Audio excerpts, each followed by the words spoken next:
Hello friends, आप सभी का हमारे यूट्यूब चैनल में एक बार फिर से स्वागत है। दोस्तों, माई एसक्यूएल सीरीज का ये हमारा 10th वीडियो है और अपने इस वीडियो में हम एसक्यूएल के अंदर यूज होने वाले सब क्वेरीज के बारे में डिस्कशन करेंगे। दोस्तों, जब हम एसक्यूएल में एक क्वेरी के अंदर दूसरी क्वेरी का यूज करते हैं तब हम उसे सब क्वेरी के नाम से जानते हैं और हम इन सब क्वेरीज का यूज करके कॉम्प्लेक्स रिकॉर्ड्स को फिल्टर कर सकते हैं। साथ ही साथ डेटा एग्रीगेशन के लिए भी हम इन सब क्वेरीज का यूज करते हैं और अगर हम रिकॉर्ड को अपडेट या फिर डिलीट करना चाहते हैं तो उस कंडीशन में भी हम सब क्वेरीज का यूज कर सकते हैं। दोस्तों, वैसे तो सब क्वेरीज क्रिएट करने के लिए कोई यूनिवर्सल सिंटैक्स अवेलेबल नहीं है, बट अगर हम एक सेलेक्ट कमांड के अंदर दूसरे सेलेक्ट कमांड का यूज करते हैं तब हम ये बोल सकते हैं कि हमने एक सब क्वेरी क्रिएट की है। और अगर हम बात करें सब क्वेरी के एग्जीक्यूशन की तो सबसे पहले हमारा इनर स्टेटमेंट या फिर हमारी इनर क्वेरी एग्जीक्यूट होगी और इसका जो भी आउटपुट होगा वो हमारे आउटर क्वेरी के लिए एज अ कंडीशन काम करेगा।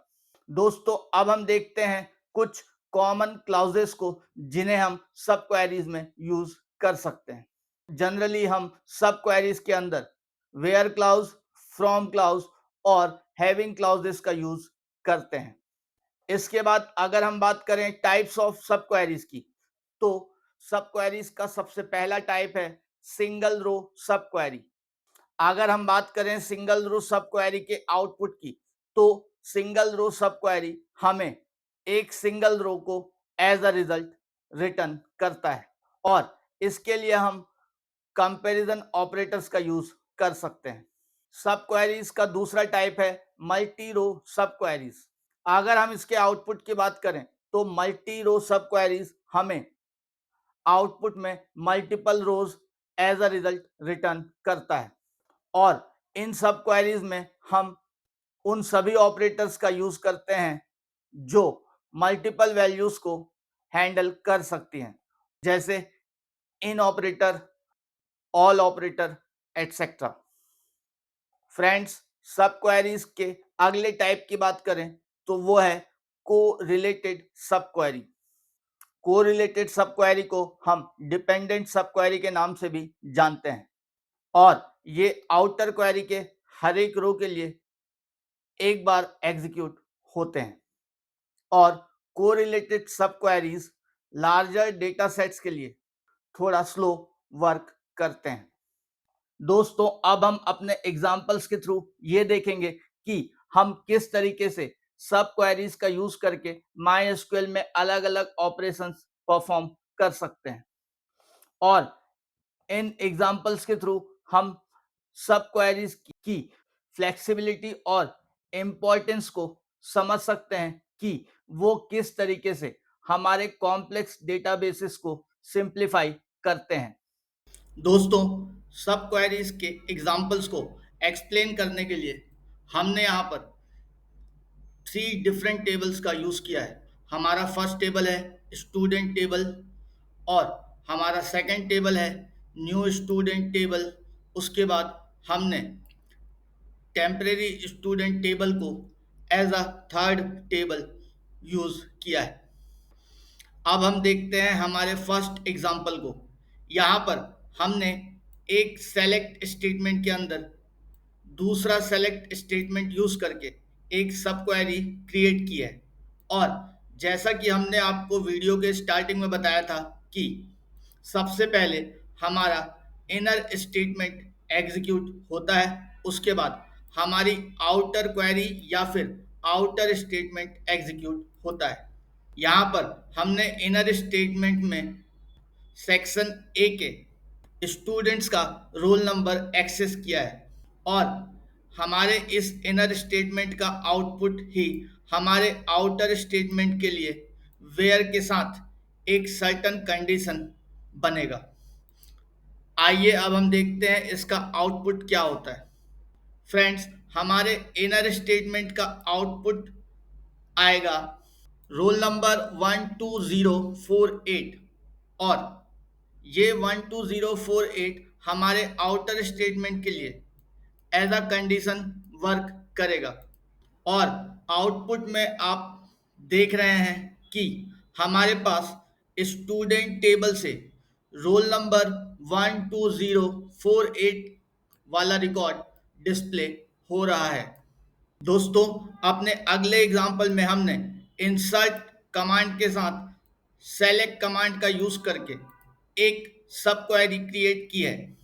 हमारे इस सब क्वेरी के एग्जीक्यूट होने के बाद टेम्परेरी स्टूडेंट टेबल में प्रेजेंट सभी रिकॉर्ड्स स्टूडेंट टेबल में इंसर्ट हो जाएंगे। और अब आप आउटपुट में देख सकते हैं कि हमारे पास स्टूडेंट टेबल के अंदर टेम्परेरी स्टूडेंट वाले सभी रिकॉर्ड्स इंसर्ट हो चुके हैं। फ्रेंड्स, अब हम अपने अगले एग्जाम्पल की बात करें तो हमने यहाँ पर डिलीट स्टेटमेंट के साथ सेलेक्ट स्टेटमेंट का यूज करके एक सब क्वेरी क्रिएट की है। और फिर से हमारा इनर स्टेटमेंट जो भी आउटपुट प्रोवाइड करेगा वो हमारे आउटर क्वेरी के लिए एज अ कंडीशन यूज होगा। यहाँ पर हमने इनर स्टेटमेंट में स्टूडेंट टेबल से रोल नंबर 12035 से स्मॉलर और रोल नंबर 120890 वाले रोल नंबर को एक्सेस किया है। हमारे स्टेटमेंट के एग्जीक्यूशन के बाद अब आप आउटपुट में देख सकते हैं कि रोल नंबर 12035 से छोटे जितने भी रोल नंबर थे वो और रोल नंबर 120890 वाला रिकॉर्ड हमारे स्टूडेंट टेबल से रिमूव हो चुका है। दोस्तों, अपने अगले एग्जाम्पल में हमने अपडेट कमांड के साथ सेलेक्ट कमांड का यूज किया है और यहाँ पर भी हमारा इनर स्टेटमेंट जो आउटपुट प्रोवाइड करेगा वो आउटपुट हमारे आउटर स्टेटमेंट के लिए एज अ कंडीशन यूज होगा। हमने अपने इनर स्टेटमेंट में लोकेशन कोरबा और दिल्ली को एक्सेस किया है और जब हम आउटपुट में देखते हैं तो हमारे पास लोकेशन कोरबा और लोकेशन दिल्ली के स्टूडेंट के नेम में brilliant as a name update हो चुका है। दोस्तों, अपने अगले कमांड में हमने फिर से सेलेक्ट स्टेटमेंट के अंदर सेलेक्ट स्टेटमेंट का यूज करके इनर क्वेरी क्रिएट की है और हमने यहाँ पर इनर क्वेरी में उन सभी लोकेशंस को एक्सेस किया है जो अल्फ़ाबेट एम से स्टार्ट होते हैं। और हमारे इस इनर क्वेरी का आउटपुट हमारे आउटर क्वेरी के लिए कंडीशन का काम करेगा। और सब क्वेरी के एग्जीक्यूट होने के बाद आउटपुट हमारे सामने डिस्प्ले हो रहा है और इस आउटपुट में एम से स्टार्ट होने वाले लोकेशन के स्टूडेंट का नाम और उसका फ़ोन नंबर डिस्प्ले हो रहा है। दोस्तों, अपने अगले एग्जाम्पल में हम देखेंगे कि हम किस तरीके से एम्प्लॉय टेबल से सेकेंड लार्जेस्ट सैलरी को एक्सेस कर सकते हैं। इसके लिए हम सबसे पहले देखते हैं कि हम एम्प्लॉय टेबल से लार्जेस्ट सैलरी को किस तरीके से एक्सेस करेंगे। हमने लार्जेस्ट सैलरी को एक्सेस करने के लिए कमांड लिखा है select maximum salary from employ और हमारा ये स्टेटमेंट एम्प्लॉय टेबल से maximum salary as a 5000 return कर रहा है। अपने अगले स्टेटमेंट में हमने सब क्वेरी का यूज करके सेकेंड लार्जेस्ट सैलरी को एक्सेस किया है। अगर हम बात करें हमारे इनर क्वेरी की तो हमने यहाँ पर सबसे पहले लार्जेस्ट सैलरी को एक्सेस किया है और यही लार्जेस्ट सैलरी हमारे आउटर स्टेटमेंट के लिए एज अ कंडीशन काम करेगा। और हमने अपने आउटर स्टेटमेंट में कंडीशन लिखा है select max salary from employee where salary is less than max salary. Max salary means अभी जो हमने एक्सेस किया था 5000 उससे छोटी सैलरीज में से अब ये हमें मैक्सिमम सैलरी डिस्प्ले करके देगा।